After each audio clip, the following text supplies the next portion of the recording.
Hoje, 14 de novembro de 2024, o programa Memória e História Oral da Fundação Arquivo e Memória de Santos, entrevistando a dona Regina. Boa tarde, dona Regina. Boa tarde. Vamos começar com seus dados pessoais.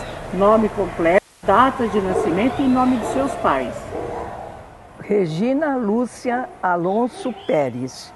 Eu uso apenas Regina Alonso.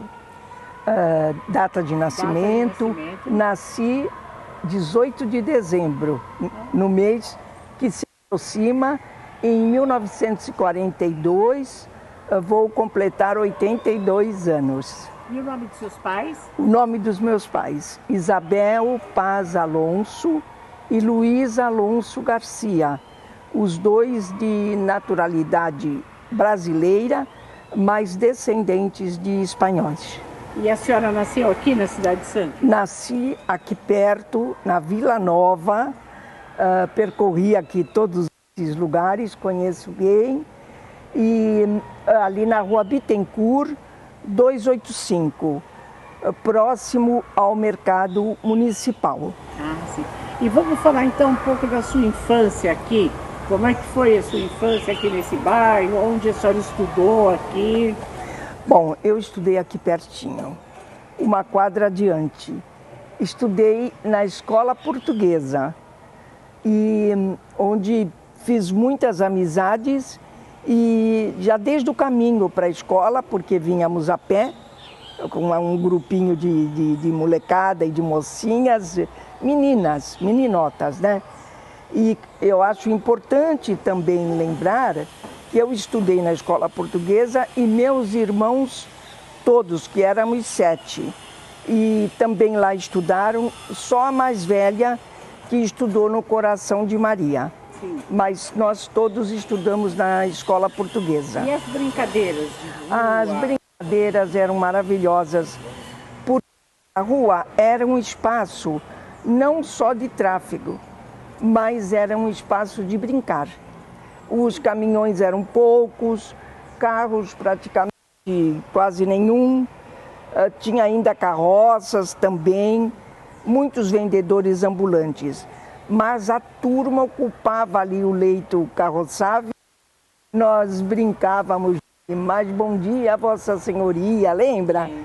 Matotiro, tirorô, e os meninos e as meninas brincavam juntos. Eu lembro muito também que à tardinha tinha a hora da poesia.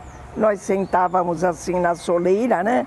Que eram casas, tinha aquela soleira de porta alta e sentávamos ali e cada um vinha e falava poesia.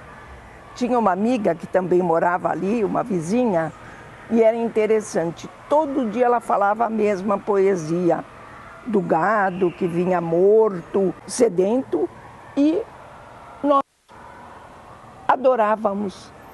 Nós sentíamos assim uma emoção, como se fosse a primeira vez que ela estivesse lendo. Brincávamos de passanel, quando era assim, ao entardecer. De manhã a escola e à tarde nós fazíamos, então usávamos muito a rua.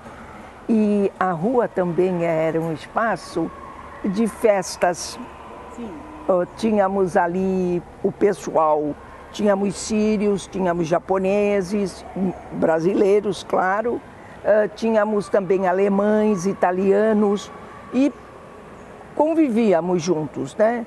Tínhamos também os árabes, né? Os libaneses, e então eu lembro também, na hora do almoço, você sentia assim um perfume o mais diverso, né? Sim. De comidas diferentes, de sardinhas, de temperos diversos. E era muito gostoso também as festas juninas, o pessoal se juntava, enfeitava a rua, todos compartilhavam, cada um colaborava de uma forma. Havia muito essa integração com a vizinhança, né? Certo. Bem diferente de hoje, né? Que moramos já em apartamentos. O que o seu pai fazia? O seu pai trabalhava com o quê? O meu pai era motorista da Marinha Mercante. Sim. A história do meu pai é comovente e exemplar. O meu pai, ele ficou órfão de mãe, ele tinha uns 6 aninhos e já ficou, tinha um irmão e uma irmã ainda menores que ele. E essa minha avó, ela acabou falecendo na Espanha, porque foi lá para tratamento. E, na verdade, acabou falecendo e sendo enterrada lá. Eu a conheci de que forma? Vocês lembram aqueles retratos antigos? Sim. Que eram fotografias, nós tínhamos um desses retratos com ela, com aquela roupa da época de gola assim altinha, o cabelo com aquele coque, e ela era muito, mas muito bonita, viu? E o meu avô também, o marido dela, que eu não vinha conhecer, porque aos 18 anos meu pai ficou órfão de pai. Sim. E daí, uma coisa assim que eu guardei muito, que ele sempre nos contava, ele com o irmão, que sempre ele cuidou, meu tio Eleutério, a irmã ele também cuidou, mas a irmã conheceu o que viria a ser marido dela lá com o pessoal que vinha de Ourinhos e ficava naquele prédio de esquina ali com o Canal 1. E então se conheceram e se gostaram e foram para Ourinhos. Meu pai com o irmão resolveu, para melhorar a situação econômica, meu pai ainda era solteiro, e ele resolveu tentar o trabalho numa fazenda. E foram. E lá eles foram contratados pelo ano, né? Pelo trabalho que eles iriam desenvolver. Mas chegou num dia, quando já levantou, né, o capataz, né, que se diz responsável, encontrou o pai e meu tio Eleutério de malas e cuias. Mas onde vocês vão? Aí meu pai disse para ele, eu vou me embora, eu volto para Santos. Eu não fico num lugar onde não se veja a linha do horizonte. Quer dizer, queria o mar, né, para você poder ver isso. Daí meu pai então veio para cá com o meu tio e como o meu avô, o pai dele, havia trabalhado no mar fazendo transporte de pessoas e cargas, o meu pai também formou-se na Marinha Mercante e ele era muito trabalhador. Ele adquiriu 2 lanchas, Ourinhos e 12 de Outubro, e também 2 chatões para transporte de bananas e mercadorias de mais volume. Em frente à rampa do mercado, que a gente chama até hoje, sim, tínhamos a Porta Larga. A Porta Larga foi um lugar assim muito importante para a nossa família. Porque embaixo, meu avô tinha um bar, que era um bar-restaurante, e muito bonito. Eu tinha só uma única fotografia que eu emprestei, entre outras, para uma exposição de memória num determinado governo de Santos, e quando terminou eles me devolveram a pasta. Eu não abri, não conferi, trouxe e devolvi para minha irmã mais velha. E a minha irmã ficou doida comigo. Como que você recebe e não confere? Falta justamente a foto do bar do vovô, que era lindo, sabe? As mesas eram como antigamente, né? Mármore, as cadeiras com aquele ferro bisotado, o meu avô aquele lacinho, né? Sim, aquela gravata borboleta. Gravatinha borboleta, a camisa toda com o peito, com aquelas pregas. Tudo muito bonito. A louça também, você via. Interessante que na parte de trás o meu tio, irmão da minha mãe, e a minha mãe também é que contaram essa história que eu ainda não era nascida. A minha mãe ficava costurando. A minha mãe sempre foi muito primorosa na costura. E então ela ficava ali costurando e as pessoas, as mulheres que chegavam ali vinham ali da Bocaina, aquela outra que toda hora fala, agora eu esqueci, Monte Cabrão, um monte de lugar. Caruara. Eles ali paravam porque os maridos ou companheiros ou filhos traziam as mulheres para os médicos, e até homens também. Mas as mulheres iam para esse reservado. A parte da frente, só os homens. E então elas ficavam ali, se alimentavam e ficavam muito conversando com minha mãe. Porque a minha mãe falava bem o castelhano, né, o espanhol. A minha avó não. A minha avó não falava naquela ocasião. E, no caso, a minha bisavó, que eu também não conhecia, a avó conheci. Mas a bisavó também não falava o português, entendia, mas não falava. Então, elas adoravam ficar ali naquele bate-papo, curtindo e trocando memórias, né? Acontecimentos, né? Bom, entre esses acontecimentos, o meu pai vinha fazer refeições lá também. E acabou conhecendo a minha mãe. E acabou conhecendo, eles se casaram.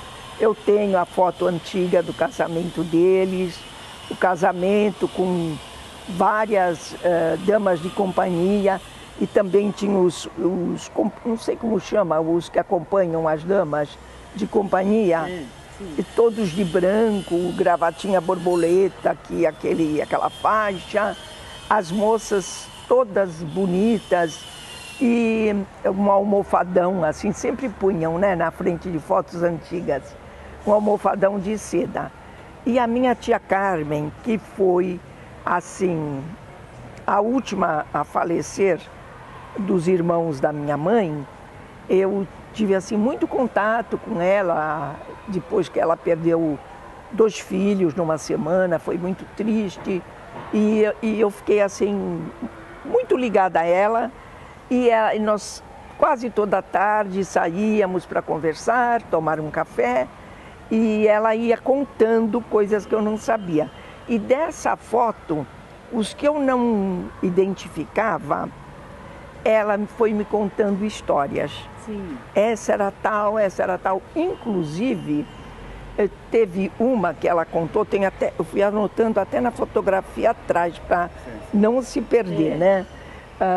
Ela contou que a moça era apaixonada por um parente, eu quero lembrar porque é pessoa aqui importante de Santos, e ela era apaixonada, acho que era pelo tio dessa pessoa, mas não foi correspondida, ou ele terminou o namoro e ela ficou muito desgostosa e acabou se matando. Ela ligou o gás, tampou as saídas e se suicidou. Nossa. Então a gente até tem essas histórias também, né, de amor até levar às últimas consequências. E de outros são histórias muito mais amenas e muito agradáveis.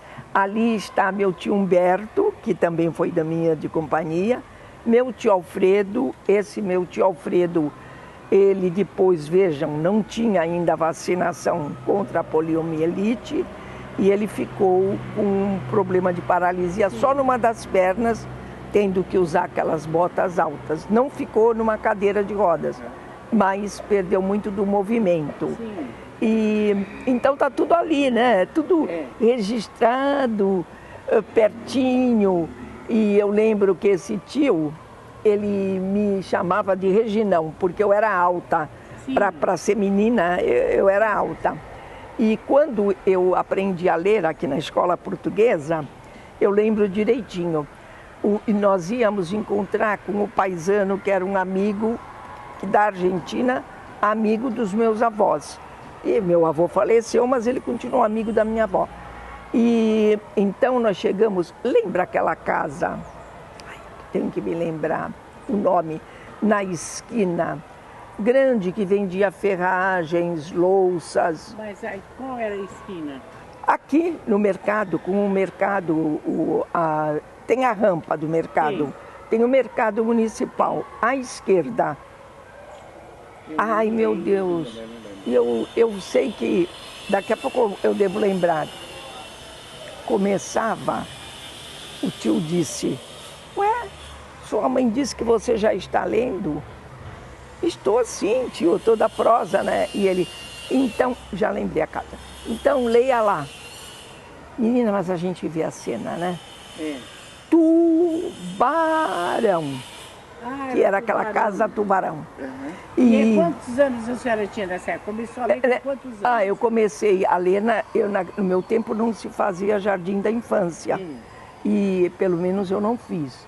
E então eu comecei a ler com 7 anos, que foi a idade que eu entrei aqui. E a sua adolescência, como é que foi? E a adolescência foi maravilhosa. Saiu da escola portuguesa? Saí da escola portuguesa, onde nós tínhamos, assim, regras, mas também tínhamos liberdade. E tínhamos espaço, tínhamos teatro, eu sempre gostei, e tínhamos peças ensaiadas maravilhosas, um recreio gostoso de ficar, uma professora que nos acompanhou até a 4ª série e que depois veio a ser minha colega quando eu estudei, fiz o magistério, ela já era professora. E num dado momento ela foi trabalhar na escola que eu trabalhava e teve a festa de aposentadoria. Então até eu saudei essa professora, Dona Luísa Simões, e que eu tenho várias fotos e tudo guardadas, né? Mas essa era em qual escola? Não era na portuguesa? Aqui ainda era na escola portuguesa, eu fiz todo o primário aí. Depois eu tentei entrar no Canadá, no Colégio Canadá. E fiz aquilo que nós chamamos de, naquela época, admissão. Né? Eu fiz, mas eu não passei na primeira vez. Eu falei, bom, agora que é, né? Que vergonha. Porque a minha irmã Magali era, assim, um nome na escola. Sempre foi um nome na educação, né? E tem uma escola com o nome dela? Tem uma escola com o nome dela e tem uma Magali Alonso aqui em Santos e a Maria Luísa também. E tem também a Magali, tem uma outra escola também em Praia Grande. É com o nome dela, muito bonita, uma escola muito bonita. E isso tudo são coisas que nos movem e comovem, né? Mas depois de lá, como eu não entrei no Canadá, a mamãe me colocou aqui, também aqui. No Coração de Maria? Não, no Liceu Feminino Santista. Aí eu padeci, viu? Por quê? Por quê? Porque eu estava acostumada a ter responsabilidade com liberdade, né? E ali era um rigor Dona Delta e Dona Brites, que andavam sempre com aquelas blusinhas. Eu não sei, as blusas não se amarrotavam, elas iam para cá e para lá, todas bordadinhas. Mas, olha, eu levava a culpa de tudo. Por quê? Porque, sei lá, sempre foi da minha, acho que, personalidade não aceitar as coisas que eu não tinha sido educada daquela forma, né? Então, tinha um professor que era muito ousado, quando nós íamos à lousa, ele chamava tal, e ele, pra cá, ele fazia a gente ficar atrás da cadeira dele. E quando você chegava ali, ele se deitava, sabe? Para ficar olhando, passando o braço, aquelas coisas que a gente, infelizmente, acontece, né? E então eu falava com a diretora, mas aí, não, você fica inventando coisas, bom, muito bem. Daí também eu era muito espoleta. No recreio, brincava, adorava, cheia de brincadeiras, e elas não gostavam. Sim. E teve também, assim, eu tinha notas excelentes, sempre tive. A nota baixa era de comportamento, sempre. Ah, porque tinha a nota de comportamento. Tinha nota de comportamento. Então aquela nota era baixa, né? Mas ali eu fiquei, fiz o que se chama de quinta e sexta série. Daí eu fiz de novo para passar, para tentar entrar no Colégio Canadá, e eu já tinha tido umas orientações da minha irmã Magali, de pontuação, de acentuação, que eles corrigiam desde do cabeçalho. Sim. E daí eu consegui entrar. E aí foi a minha glória, o Colégio Meu Amado. Porque, olha, vocês vejam, né, o que é a liberdade bem sedimentada, né, com base na educação, no respeito. Ali, na hora do recreio, a porta estava aberta. Tinha uma praça imensa, muito bonita, arborizada, e flores e tudo, canteiros, bancos. Você saía, na hora do recreio, podia sair, e você podia sair também outra hora. Sim. Mas era tudo anotado no fichário. Pois olha, eu ia para o recreio, saíamos eu e as amigas, ali já fazendo as 2 séries finais. Sim. E mais o normal. E nunca nos atrasamos, ouvíamos o sinal, voltávamos tranquilamente, não tinha nada de fila, mas nós entrávamos de uma maneira correta. Ali tivemos professores de desenho.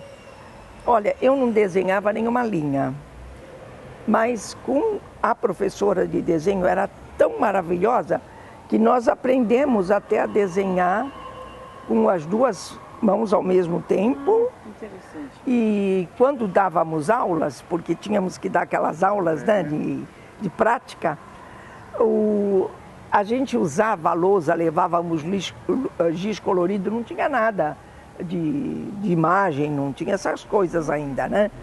Levávamos figuras, esse tipo de coisa. Mas fazíamos ilustração, se era um conto, do menino, desenhava a menina, colheu flores, tinha flores ou frutas. Sim. Enfim, era possível você se valer desses recursos. E até a propósito, eu vou fazer um comentário, porque ontem nós tivemos uma palestra muito boa ali na Ambep Santos, com o Arlindo Salgueiro, que todos Sim. conhecem. Sim. E foi brilhante. Porque ele colocou o estudo, que ele vem há anos pesquisando José Bonifácio. Sim. Mas ele foi de uma excelência, lotou, não tinha, nós punhamos cadeira e chegava mais gente. E ele falou, eu não trouxe uma imagem, eu vou conversar com vocês. Porque eu aprendi, eu estudei isso, e ele, né, como psicólogo também, né, ele disse que a gente, foi comprovado cientificamente, que você guarda muito mais aquilo que você escuta e o cérebro já vai fazendo as conexões. A palavra falada tem muito mais força do que você associar tudo com imagens. Então, eu achei até interessante, e hoje ainda lendo na tribuna, né, que agora está proibido o celular na sala de aula. Porque eles escrevem como digitam, tudo abreviado, não tem concordância. É uma tristeza, são criativos, tudo, mas não conseguem desenvolver um texto, por curto que seja, né? Na sua adolescência, assim, quais as memórias que a senhora tem, associando aí, por exemplo, já com a sua entrada no magistério, né, que a senhora depois vai fazer o magistério? Vou fazer o magistério, isso. Então, aí, ali na Rua Bittencourt, nós tínhamos muitos amigos que também eram ou da nossa idade, ou pouquinho antes, ou mais velhos. Então eram os jovens. Aí nós íamos para a Matinero Cine Astor, vocês lembram aqui? Não sabem, né? É que eu sou mais velha, eu sei. Aí, era aqui no centro? Era aqui. O Cine Astor era quase aqui dando na Conselheiro Nébias, um pouco mais adiante da escola portuguesa, ali um pouco mais adiante. Nós vínhamos aqui do Liceu Feminino e aí nós íamos no Bar do Estudante tomar um sorvete, flertar com os meninos do Santista e depois nós íamos ver o programa. Claro que nós não íamos para o cinema. Então a gente pegava, porque o uniforme era de manga assim, aí aquele calor de Santos, arregaçávamos a manga. As saias também eram compridas. As saias eram compridas, nós enrolávamos, éramos tristes. E a gravata, tinha gravata. A gravata, nós alargávamos bem ou até tirávamos. De repente, a gente estava olhando assim, lá vinha a Dona Brites ou a Dona Delta. E pegava todo mundo. Nos chamava de lavadeiras. Coitada, né, das lavadeiras, que fazem um trabalho tão bonito. Mas era uma ofensa, para elas era um xingamento. Lavadeiras, lavadeiras, arreiam, tal, que eu já vou chamar os pais, já sei os nomes. Se você, às vezes nós tínhamos que comprar, assim, cartolinas e coisas assim, que não encontrávamos por ali, nós tínhamos que ir à cidade, tomávamos o bonde para ir buscar. Eu não sei, eu acho que tinha algum vigia pelo bonde, porque olha, no dia seguinte ela chamava cada uma. Ela sabia que você sentou em tal lado, você conversou, você riu, tudo, riu alto, ele estava sem a gravata, aquela coisa toda. Então era um tempo também, eu vejo, de um rigor excessivo. E que eu não vejo isso bom em nenhuma época, né? Mas quanto mais as pessoas educam assim, conversando, até às vezes você precisa de uma punição, mas não a esse nível de deixar a pessoa desrespeitada ali em público, né? Aí eu acho que é muito. E com essas amigas nós íamos para o cinema, para o Cine Astor, gente, era assim, você chegava, ficava 5 horas no cinema. Sessão dupla. Sessão dupla. Tinha as séries, o seriado, tinha, como se diz, a propaganda dos filmes. Como é que a gente chama isso? Trailer. Trailer, o trailer dos filmes. E depois tinha um filme, 2 filmes, 3 filmes. Então você ficava lá. E tinha aqueles danados. Tinha um menino que acabou sendo expulso aqui da escola portuguesa. Ele era terrível.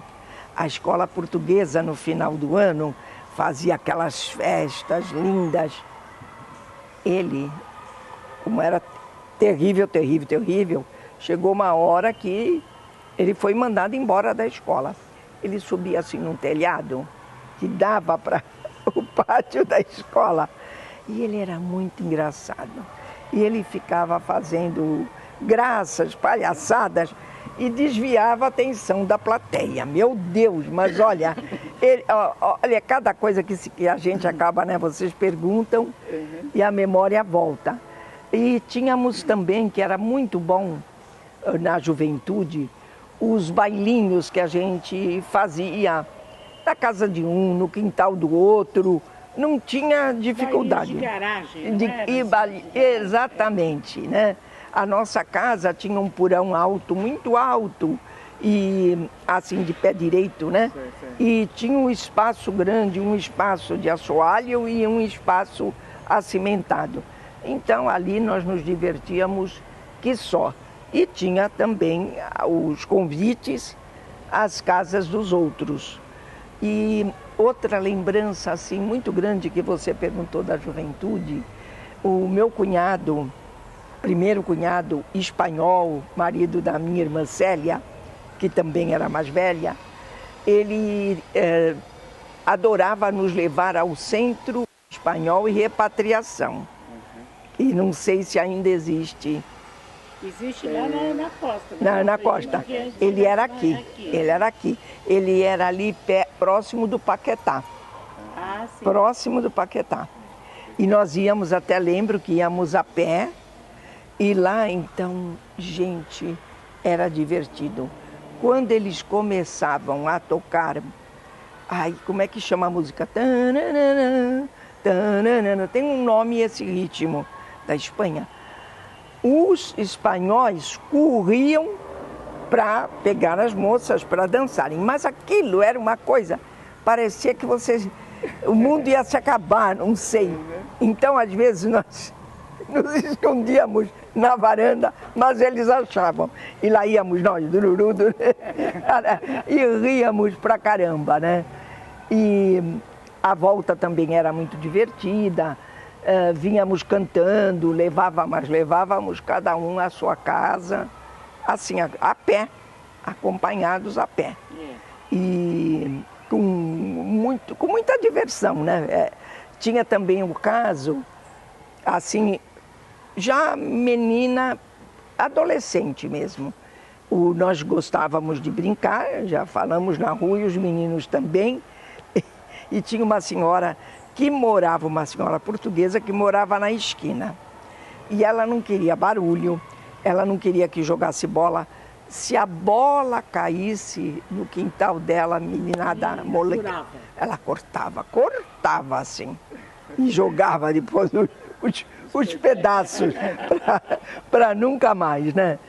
E teve muitas coisas assim ali acontecidas. Também a memória que eu tenho muito também da minha mãe, que costurando ela recebia as freguesas, e tinha uma senhora que sempre nós fomos aos aniversários dos filhos, nós já depois maiores, mas a mamãe costurava para ela, ela trazia, era senhora de muita posse, ela morava na Conselheiro Nébias, num palacete, ali em frente onde era a Polícia Marítima. Sim. Ah, sim. Ali. Um palacete lindíssimo. E ela trazia as revistas francesas, tal, das viagens, porque ela ia não só para o exterior, mas como ia muito para o Rio de Janeiro. E o Rio de Janeiro era um grito de tudo, né? Capital, não é? A capital. E então a mamãe costurava e eu achava bonito, eu gostava de ver assim as clientes em cima da mesa e a mamãe marcando os godês, que a minha mãe não deixava nada. E nós, inclusive, que tivemos essa mãe, como diz a Adélia Prado, que se desdobrava, era desdobrável, que lavava, passava, cuidava. Para 7 filhos, Para né? 7 filhos. E ainda, à noite, acompanhava, à noitinha, acompanhava as lições, fez isso e sabia. E ela só fez até 4ª série no Coração de Maria também, sim. Minha mãe estudou. Mas, assim, como a escola era, né, maravilhosa antigamente, porque ela dava conta de tudo, geografia, sim. História, matemática, tudo ela nos orientava assim, com um carinho, e ficava da cozinha para a sala, da sala para a cozinha. E eu lembro da mãe sempre com a barriga molhada, porque sim. Ou descia até o tanque lavando, né? Ou na pia da cozinha, sempre nos afazeres. Mas não tinha essa queixa, né? Que hoje a gente também vê assim, pessoal muito queixoso, né? E, enfim, é outro momento em que os homens também estão participando, mas eu penso que é preciso não perder a nossa feminilidade, nos nossos fazeres, né?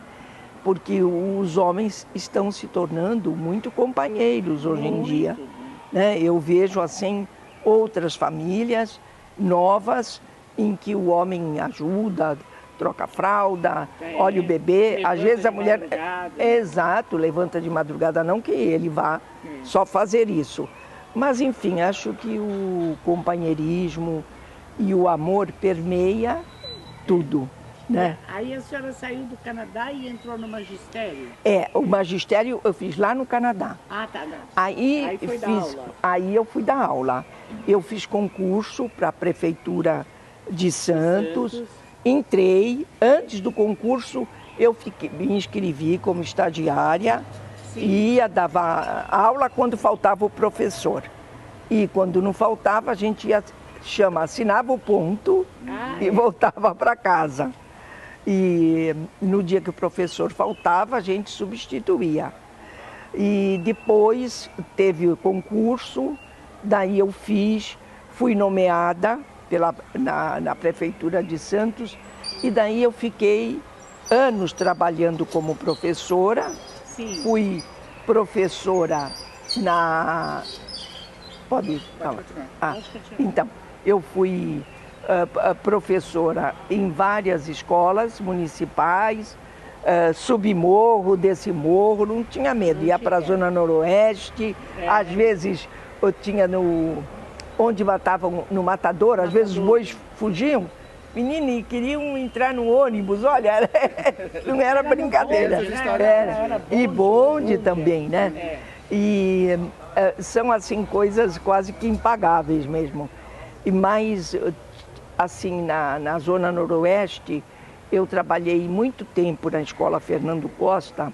Sim. E até com uma diretora que não faz muito tempo que faleceu, dona Zenaide Tanaka, mas era espetacular também.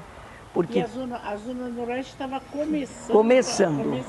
A ser moradores, escolas, já um certo desenvolvimento, mas ainda muito diferente de hoje. Não havia ainda tanta gente, nem tantas construções também, mas as escolas eram boas, as escolas mantidas pela prefeitura, tinha também as do estado, e a prefeitura se destacava tremendamente, né? Eu vim também trabalhar, porque depois eu fiz também, já tinha filha, quando eu fui fazer a faculdade. Eu quis fazer ciências físicas e biológicas. Sim. E cursei aqui na Unisantos. Sim. Na Unisantos. E foi excelente também o curso. E daí eu pude ampliar o meu trabalho, até por questões econômicas. Eu ganhava melhor. Eu juntava o primário, que eu dava de 1ª a 4ª, e ainda o de 5ª a 8ª, que eu trabalhava 2 horas depois desse encerrar. E cheguei até a trabalhar pelo estado, atravessava de balsa. Sim. Não era balsa coberta, não era nada disso. A gente ia... Isso, lá íamos nós. E até mesmo para a Vila Santa Rosa, ali no Guarujá, né? E ali já a experiência era outra. Nós víamos a diferença das escolas estaduais naquele tempo, eram muito precárias. E as de Santos eram, assim, muito boas, né? E depois, hoje o estado já tem escolas também excelentes. E tudo isso foi me dando, assim, muita experiência, muita gratidão, porque também a minha mãe ajudou muito. Sempre cuidava da Cláudia. A Cláudia, por muito tempo, ela estudava no mesmo período que eu, ali no Cidade de Santos. Sim. Íamos juntas, mas nunca fui professora dela. Ela na classe dela e eu na minha classe. Ah, sim. Aí continua nessa sua trajetória, fez as ciências físicas, e aí depois a senhora foi promovida a diretora, fez concurso. Ah, essa isso. sequência. Ah, essa sequência que eu não dei, é verdade. Uhum. Aí que aconteceu? Eu, vou dizer a verdade, eu gostava mesmo era de dar aula. Eu gostava desse contato, eu me dava bem com os alunos, né? Especialmente, então, assim, com adolescentes, pré-adolescentes, mas também com crianças. Eu também lecionei para as primeiras séries, alfabetizei também e consegui me sair bem. Mas eu não era assim, eu não agia com muita naturalidade, assim, eu não me sentia por inteiro, né? No entanto, com os adolescentes, eu me sentia, a resposta era melhor.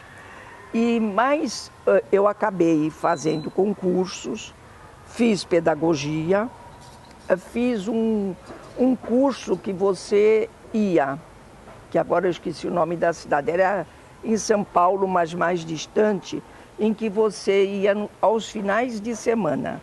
Então você precisava levar os livros e tal. Mas, na verdade, o que acontece?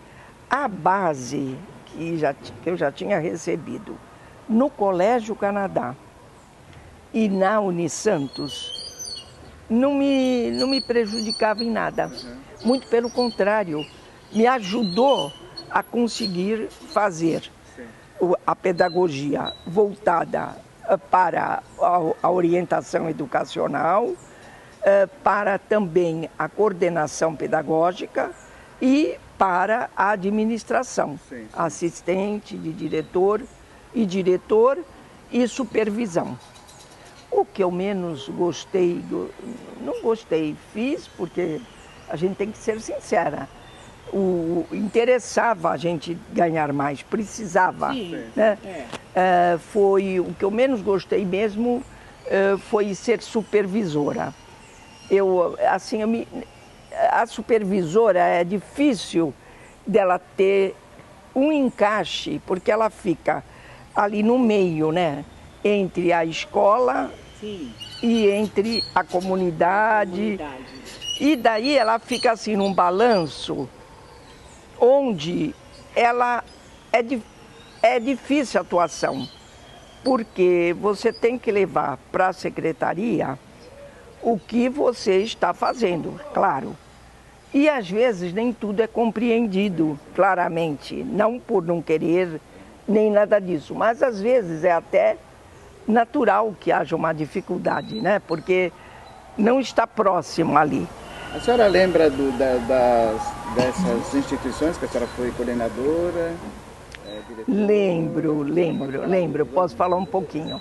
Sim. Bom, eu, na verdade, como coordenadora mesmo, eu me formei, mas eu nunca fiquei.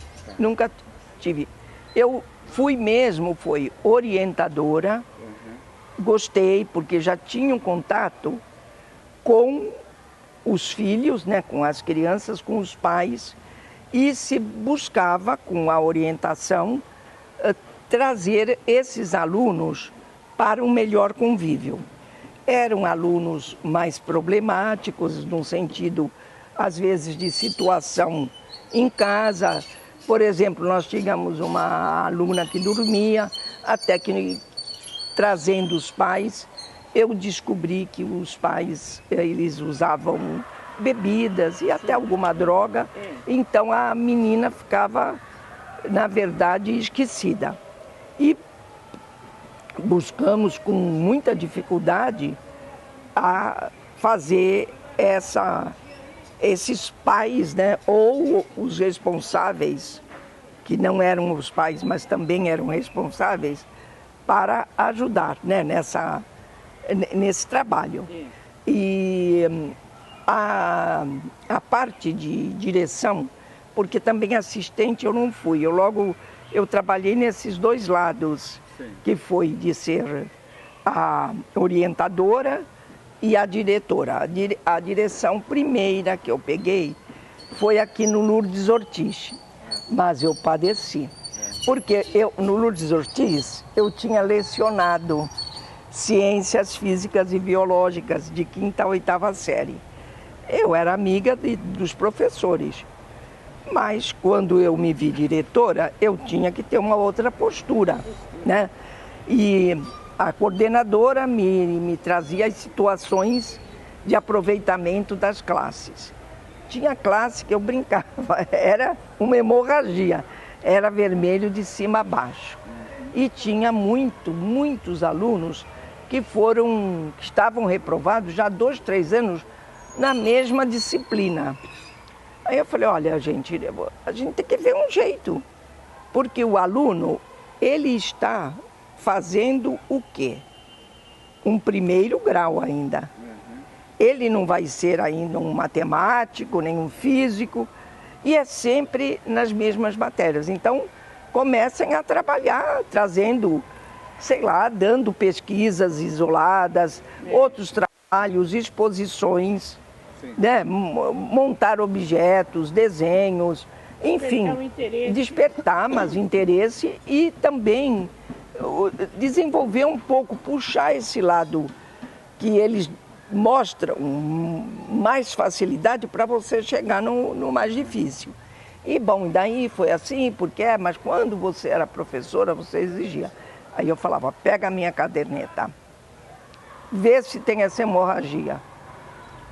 Não tem, não porque eu fosse melhor que alguém, mas eu tinha lá tudo anotadinho na caderneta. As provas e também as pesquisas que eu dava, os trabalhos livres que eles iam escolher para fazer dentro do tema estudado aquele mês.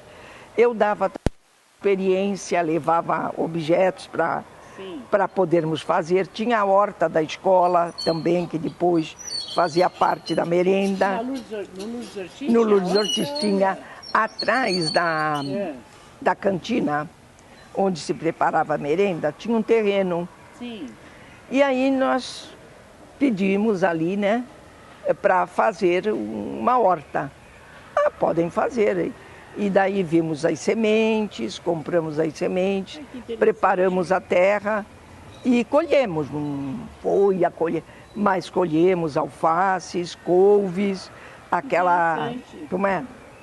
Aí que dá assim... não é nabo, meu Deus. Que muita gente não gosta. Giló.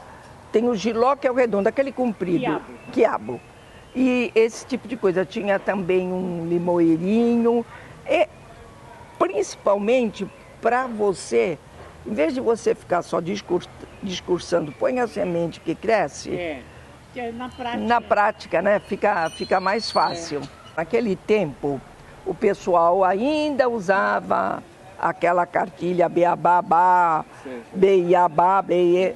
Bom, caminho suave. Caminho suave. Você falou. Aí a Lourdes Bernal, lembrei o nome dela. Ela disse assim, as professoras reunidas, dona Zenaide, conversem, porque... não dá, né? Gente, essa cartilha, os alunos, alguém fala beabá, baba, bobó. Aí ela, pesquisamos, aí nós descobrimos a cirandinha, que era uma cartilha que a menina, a persona, é como se fosse um teatro, era a Cida, e parte do texto.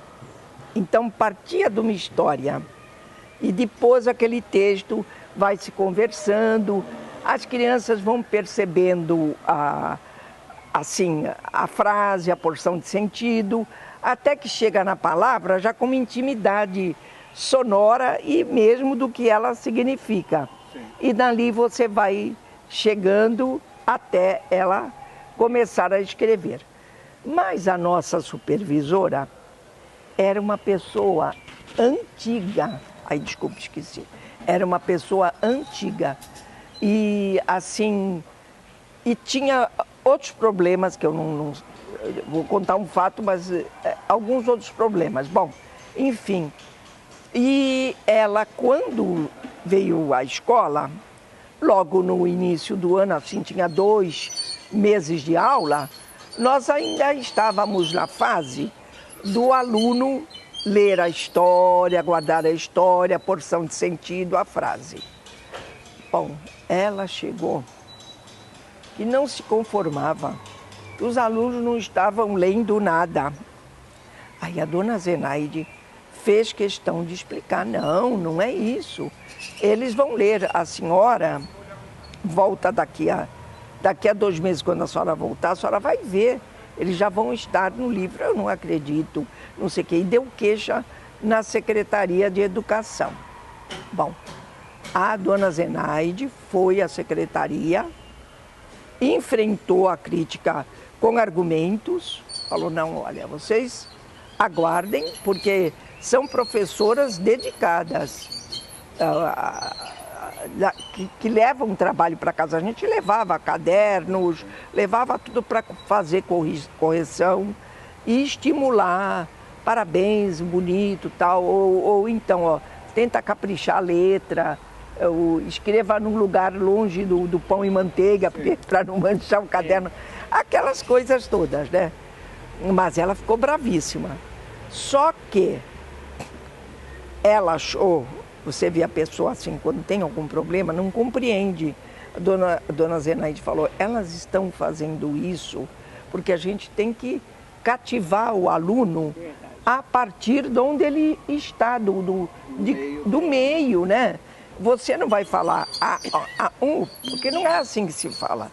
Por mais dificuldade que a pessoa tenha, ela sempre busca uma expressão, né? E aí o que aconteceu? Ela, um dia, a dona Zenaide chega na escola e a gente, tudo assim, aterrorizada. Ela levou caranguejos temperados, tudo tal, para as crianças comerem em sala de aula, essa supervisora. Porque era uma maneira de agradar.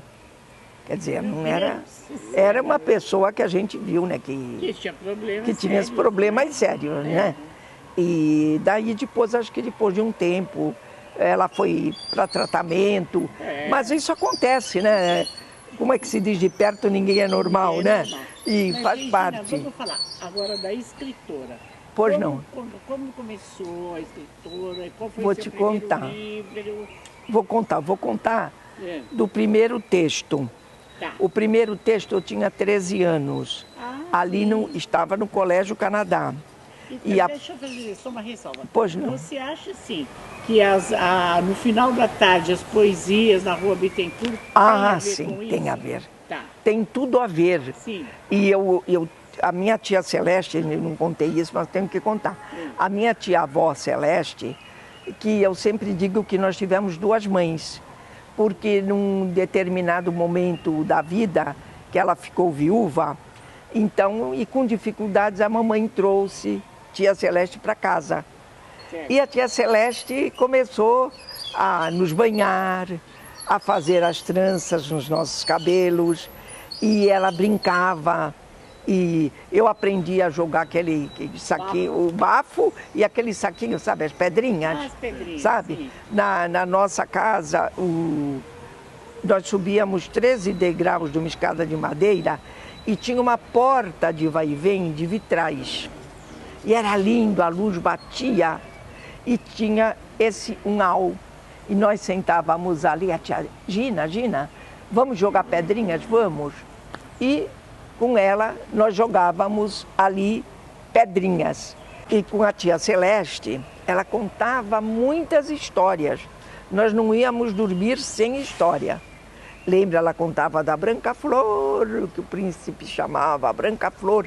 Então, foi se criando um universo oral que me cativava. Sim. E também, na escola portuguesa, o teatro, que trabalhava muito música, os textos, o que vai ser, o que eu tenho que cantar, o que eu tenho que falar.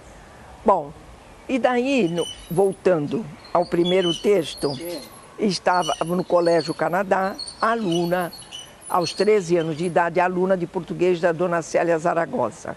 Ela corrigia a prova desde o cabeçalho. Às vezes, Só dela corrigir o cabeçalho a gente já estava com 0, porque era um rigor danado. Mas ela ensinava pacas, ela partia sempre de um exemplo.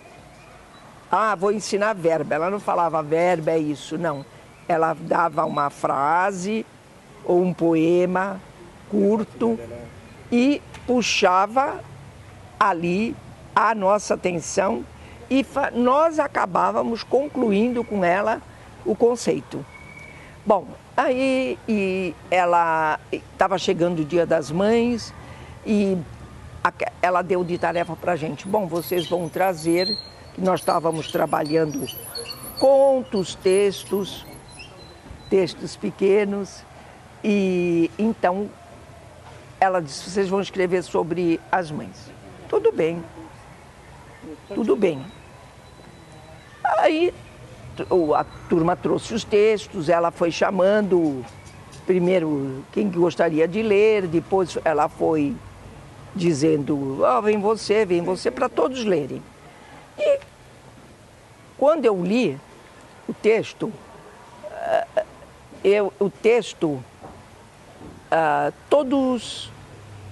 quando terminei de ler,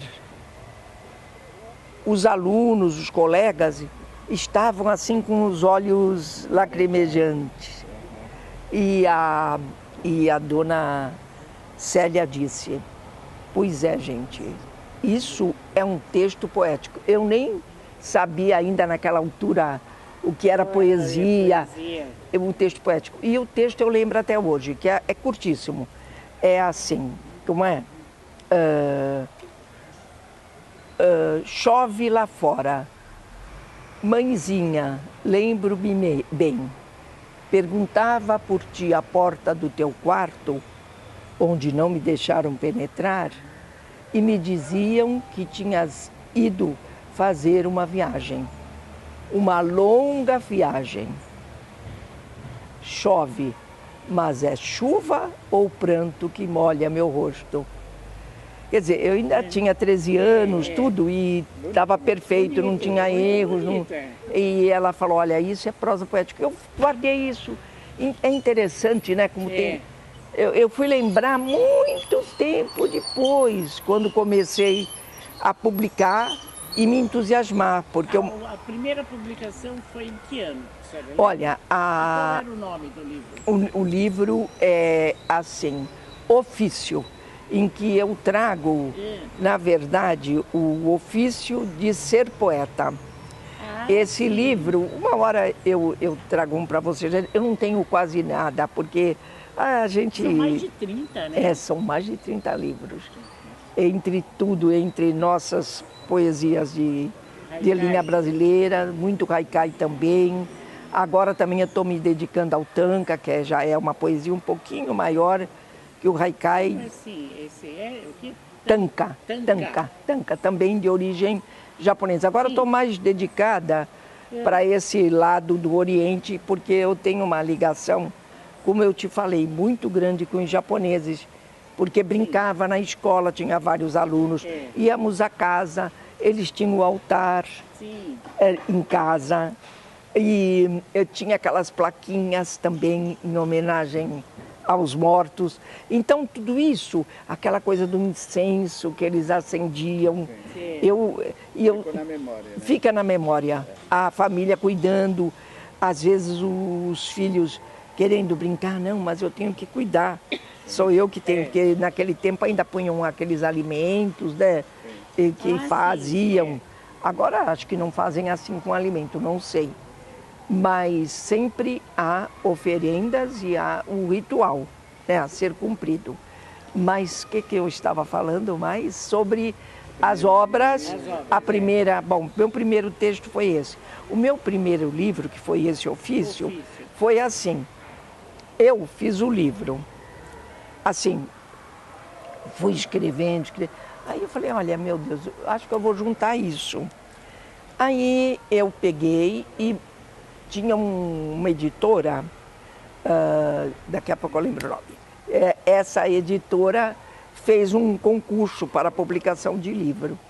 E eu mandei aqueles poemas. Sim. Eu não ganhei o primeiro lugar com direito a toda a publicação. Mas eu ganhei 50%. E isso já foi imensamente bom para mim. Mesmo assim, eu não estava muito segura. Aí, naquele tempo, o Amador Martins já era uma pessoa de nome, como é até hoje. E eu falei, Amador, você lê com toda a sinceridade e me faça assim, opine se é bom, se não é. Eu recebi esse prêmio, mas eu queria que você, se você achar que tem valor, que você fizesse o prefácio.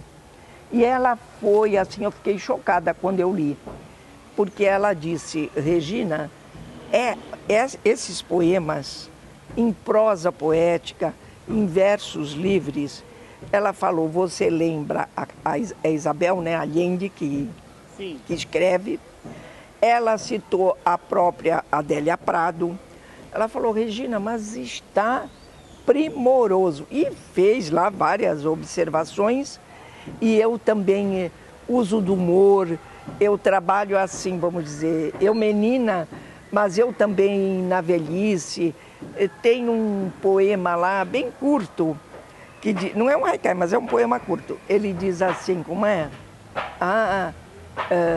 Que dor, já me doem os pés, e isso tal. Aí eu falo, uma vozinha diz assim, ainda vai ter muito mais, porque né, tenho cãibra, tenho dores no pé, mas é aquela história, né, do tempo. E traz também essa coisa que você perguntou da adolescência, traz do cinema, o que acontecia, quer dizer, tudo.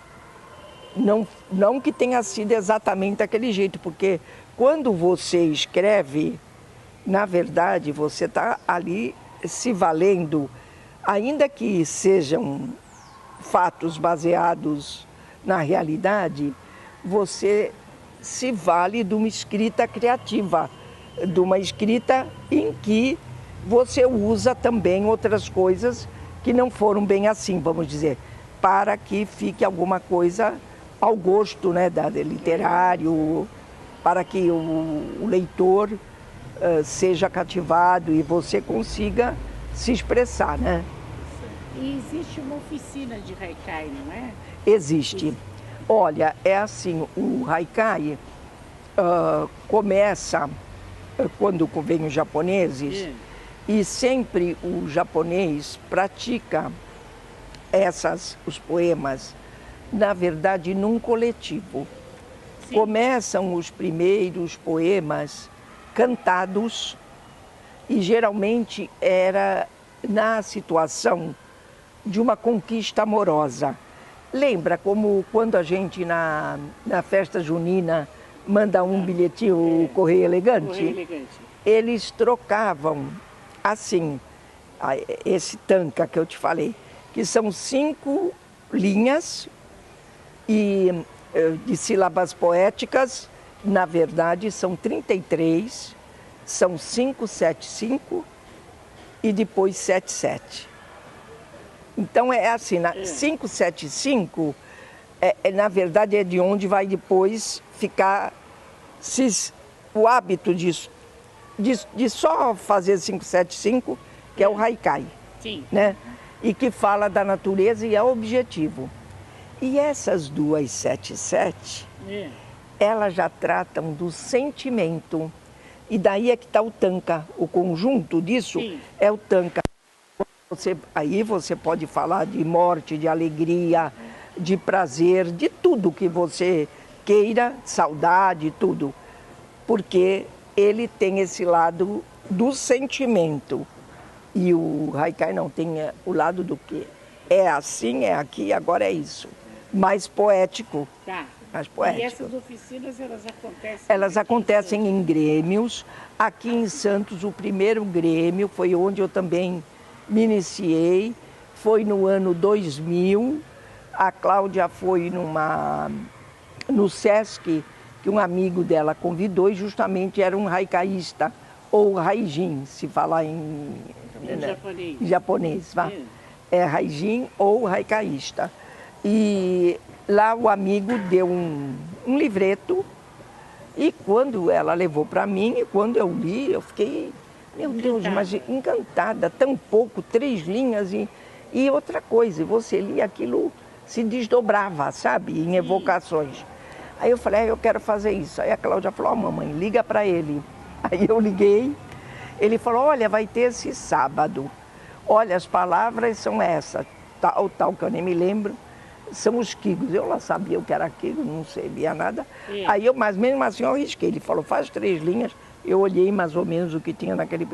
E fiz. Porque as palavras são determinadas por quem dá a oficina. A palavra, ela na verdade, ela vem da natureza. É aquela palavra que te prende. Por quê? Porque a natureza está num momento de transformação. Certo. Por isso é que fala aqui agora. É aquele momento em que alguma coisa, nossa, te surpreende, porque teve uma mudança rápida e, vamos dizer, fatal, que você ficou, sei lá, às vezes até o mover ali da folha, né? E você divisa uma luz, que é uma luz que a gente percebe que é uma luz de primavera, ou então sente essas nuvens, né? Que são nuvens mais para a chuva, mas que será uma chuva ainda de primavera. Quando já chegar Natal, nós já vamos estar no verão, né? E Ano Novo. Então, geralmente eles vão propor que a gente escreva sobre o Natal, sobre o Ano Novo, sobre o Natal o quê? A presépio, umas vivências. Eles sempre dizem assim, não quero saber o que você viu, eu quero saber o que você sentiu. O que eu percebo. Eu olho, alguma coisa me prende. Aquilo porque está aquele movimento da lagartixa, ou o salto do gato, ou alguma coisa assim, né? Ou esse limo da parede, nossa, ou ali brotando aquele capinzinho. Essa coisa assim que aí você... Observação, uma observação da natureza. Muita observação para você conseguir o haikai. Às vezes você não consegue. Às vezes você não consegue. Porque, na verdade, depois que você pratica muito, mesmo assim eu acho difícil, mas eu observo isso nos mestres que eu tive, eles fazem de uma vez. Tá. Já aquilo acontece assim, rápido. E pode também acontecer uma memória de algo que passou e que hoje é evocado. Por exemplo, teve um haikai que eu fiz mais ou menos assim. Por exemplo, todas as comemorações também são quigos, porque elas acontecem numa determinada época com determinado sentido. Então, eu lembro também de um Dia das Mães, que Dia das Mães, então, é um quigo, é algo que vai acontecer naquele tempo, né? Então, eu lembro que eu escrevi assim, Dia das Mães, da minha que já morreu, guardo o dedal, porque eu tenho esse dedal, está lá. Quero dizer, para cada um, significa, a gente traz, mas por que veio esse dedal? Porque era Dia das Mães. Né? Entendi. Agora assim, mais ou menos assim. Não, assim, dos livros que a senhora publicou, quais assim que a senhora lembra, que a senhora considera mais importante? Olha, esse primeiro que eu te falei, Ofício, eu gostei também muito do que eu fiz, Vento Noroeste, que eu trago uma prosa e haikais, mas tudo ligado à minha história. Ligado ao vasinho quebrado, mas naquela fresta vinha a folha nova. Então, não importa essa coisa da impermanência, né? Tudo, nada é eterno, tudo é provisório. E quanto mais simples, mais nos toca, né? Tem isso. E depois também, eu tive uma experiência também que eu gostei bastante, que foi quando eu fiz um livro com a Lu Bebê, com a Lucy Brandmiller, que é uma grande aquarelista e ela é premiadíssima e tudo. Na época, ela ainda estava no início, mas já estava muito premiada. E aí eu tenho aquarelas dela em casa. E eu falei, ô Lucy, veja bem, vamos fazer uma coisa? Eu te mando um poema, você pinta uma aquarela. Você me manda uma aquarela e eu faço um poema.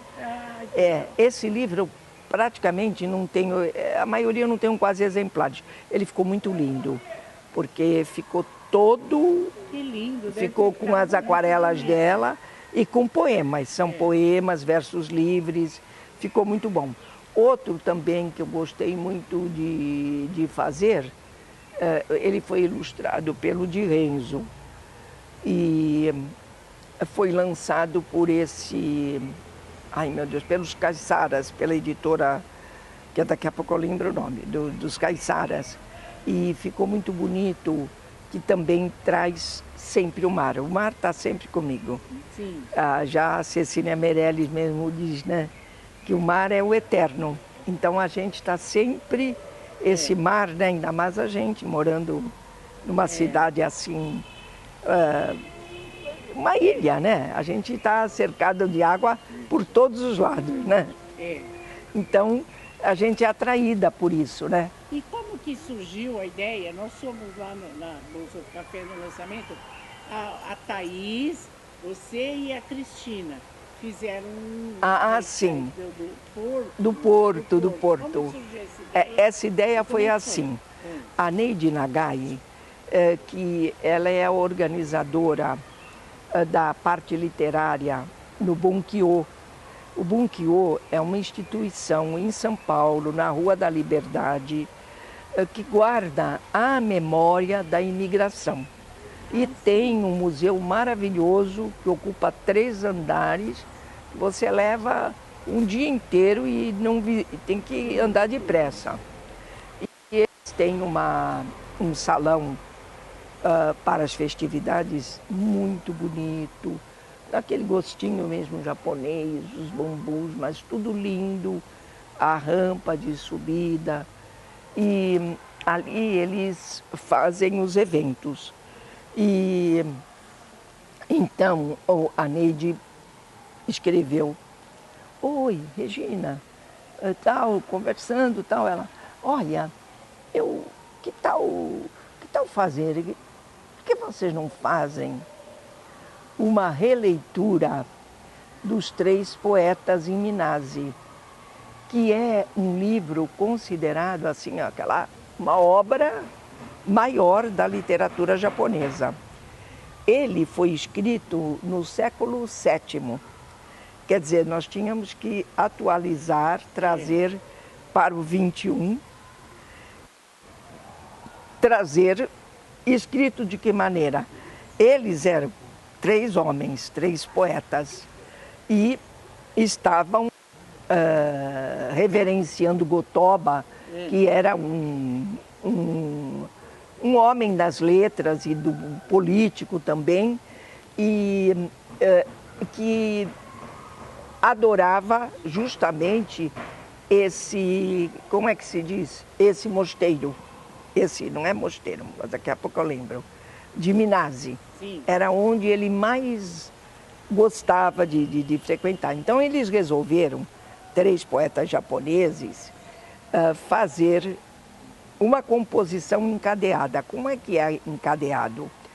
Você está num grupo, um faz uma parte, o outro continua, o outro se apressa, o outro vai mais vagaroso, o outro vai mais ou menos, de repente para, volta, acelera, como um filme, como uma peça de teatro, né? E lembra também muito o teatro, o No, né? Lembra muito também. E aí eu falei, olha, isso não é uma proposta, eu falei, é um desafio. E logo eu pensei na Thaís Cury e na Cristina Schenen, porque as duas são haicaístas e assim maravilhosas.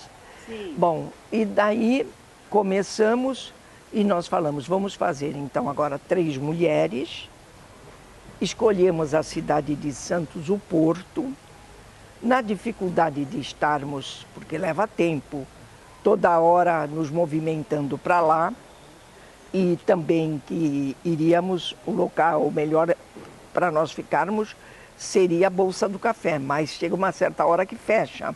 Sim. Então aí nós fizemos ali na varanda de casa, que a gente vê todo o estuário. E aí elas, vamos fazer aqui, olha, dá, porque aí nós vemos os navios, os cargueiros. Vocês se reuniam para fazer juntas? Para fazer juntas. Ah, E não foi cada uma fez e... Não, Tá, não. entendi. Por isso é que não há, nós não pusemos autoria própria Sim. em nenhum haikai. Na verdade, ali são tankas. Por quê? Porque nós fizemos 575 e 77. E depois fizemos 575, 77 e unimos, para a pessoa perceber bem o que é, como é que vem o tanka. É. E aí tivemos que fazer muitas leituras. Lemos os 3 poetas de Minasi, da editora Bestiário, que é riquíssima de informações, e tem o próprio Roberto Prim, que é o editor, sabe japonês, estuda tudo, a própria Neide Nagai tem muita publicação. E aí nós começamos por essa leitura. Dessa leitura, o que nós concluímos? Nós temos que estudar, porque isso não é o nosso habitual. E aí foi tão bonito. Uma trouxe o livro, tem um livro dos príncipes japoneses, que quando vêm em visita ao Brasil, eles escrevem haikais. É lindíssimo, é lindíssimo. Tem também o romance de Genji, que é o primeiro romance japonês, é escrito por uma mulher. Porque as mulheres nessa época no Japão, elas eram damas de corte, concubinas, esposas, e o negócio é ficar quietinha. Não tem o que falar, não tem expressão, né? Mas começa uma primeira... A expressão delas começa com vozes femininas. Sim. Dessas mulheres que viviam ali quase que amordaçadas, né? Então vem coisas, você lê, maravilhosas. E tem os 100 poemas japoneses. A gente começou assim, numa pá de leituras. Então uma trazia outra trazia outro livro, e trocávamos. E percebemos até que no fluir dos ovos, o que acontecia no bater dos ovos? Eu começava a escrever, engasgava ali, a outra sugeria e dava certo. E às vezes a outra começava, e uma e outra, as 3... Então nós não identificamos quem fez isso ou fez aquilo. Ah, sim. Né? É. E é interessante isso, essa composição, essa coisa que é muito do japonês, né? O que o que você está fazendo, você tem foco, é naquilo que você está fazendo. E isso, o importante disso tudo, na leitura, às vezes alguns se emocionam, até sentem também uma alegria e um pouco do prazer que os próprios compositores tiveram. Mas a alegria maior é de quem participou, o prazer maior, né? Porque é o processo que importa. Na verdade, o resultado importa é durante você fazendo ali. Processo de criação. Né? De criação. É. A senhora também está numa oficina no Projeto Tantan? Também. Agora eu não estou assim tão direto, porque eu também com a idade fui ficando um pouco assoberbada de coisas. Sim. E então vou, mas vou assim mais esporádico. Não como eu ia antigamente, ia 2 vezes por semana, sempre, e montávamos muitas coisas e aprendíamos e aprendemos imensamente. Sim. E também lá fiz com o Renato dramaturgia, fiz apresentações com a Cláudia, foi muito, muito emocionante. Lá no centro tinha o restaurante Atami, naquele prédio tombado, isso, na 15 de novembro. E o que aconteceu? As meninas do projeto iam e liam, nós levávamos poemas, livros de haikai, por conta dali ser tudo japonês, o cardápio, né, o espaço, e elas levavam e elas liam para as pessoas no almoço, davam. Daí foi surgindo um interesse do pessoal e a Hiromi, depois da pandemia, o movimento ficou muito de todos os lados reduzido, né? E a parte de cima, ela não usava mais para o restaurante. Sim. E então ela nos cedeu, falou, olha, venham, assim vocês fazem poemas. Ela montava sempre uma ikebana e nós chegávamos e ali fazíamos com a Tereza Teixeira. A Tereza levava o laptop, preparava também imagens coloridas, lindíssimas. E tinha a Cristina, foi daí que eu conheci a Cristina Shinen. Sim. A Cristina Shinen, ela aplicava o Kiyomi, né? Que é da Marie-Cari. E então, nós recebemos o Kiyomi, e aí ela, quando viu a gente se preparando, falou, nós poderíamos ficar? Claro que sim. E ela começou a participar e amou, e nós ficamos felizes, porque ela trazia já um olhar assim, que ela é descendente de japonês. E então, ela inclusive foi ao Japão recente, e já quando estávamos lá na cidade, e ela foi na época da floração das cerejeiras, então ela fez várias fotos. E aí o Carlos Martins, que vem de São Paulo, especialmente para a reunião, que é um mestre zen, e ele fez com ela haikais ligados às imagens, que isso chama haiga, é um haiga, porque é a imagem com a palavra. E daí ficou muito lindo, foi projetado, foi uma oficina inteira. E o pessoal começou a produzir. Só que chegou uma hora que o Atami não dava mais para permanecer ali. E então entregou todo o prédio, né? Hoje ali... Um restaurante vegetariano. Vegetariano, exatamente. E eles foram então para o Estrela de Ouro. Sim. E estão lá até hoje. E falaram, olha, vocês podem continuar aqui. A Hiromi com a Cris, né? Conversaram lá com o Sadao e conseguiram. Então nós temos um espaço lá e toda a terceira quarta-feira nós nos encontramos lá. E vai bastante gente, o pessoal gosta muito.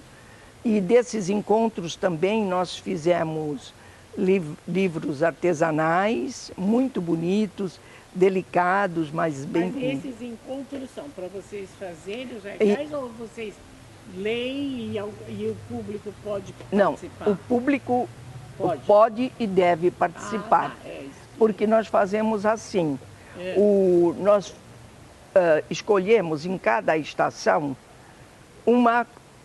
algo na natureza que salta aos olhos que é típico daquela estação, Sim. para as pessoas escreverem um haikai, fazerem a composição.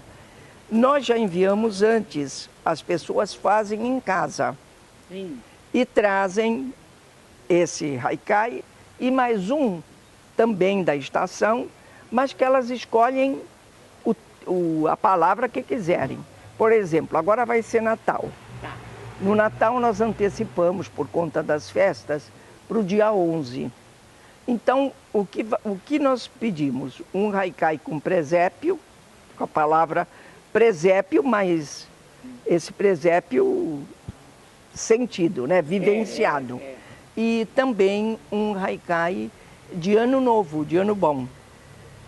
E esse aí elas vão escolher o que quiserem, ceia de ano bom, fogos de artifício, enfim, o que elas quiserem, né? E na hora, eles levam escritos. A poesia japonesa também privilegia muita estética. Então a gente pede que corte um papel em 4 partes. Sim. E no horizontal, com a parte mais longa para cima, você escreva o haikai com uma letra diferente da sua, ou então você digite, que aí ninguém... E não identifique. E na hora todo mundo vai pondo assim numa pilhinha, de cabeça para baixo. E vai rodar, aí a pilha roda, cada um vai tirando um, ninguém sabe de quem é. Aí começa a leitura e o primeiro lê, né? E todo mundo aprecia. O coordenador, no caso eu coordeno, eu posso dar a primeira palavra, mas eu também, é comum também nesses encontros, você dar a palavra para alguém mais velho ou para alguém que você considera assim de grande saber e destaque, como no caso é o caso do Carlos Martins. A gente oferece e ele aceita que comece por ele. E então vai se lendo e a turma é provocada a dar opiniões, mas assim, não de eu acho. Eu estou percebendo que não revelou tudo, não está escancarado, está bem simples, as palavras não são palavras difíceis, porque não é trocadilho, não é adivinhação, né? É sensibilidade, é percepção.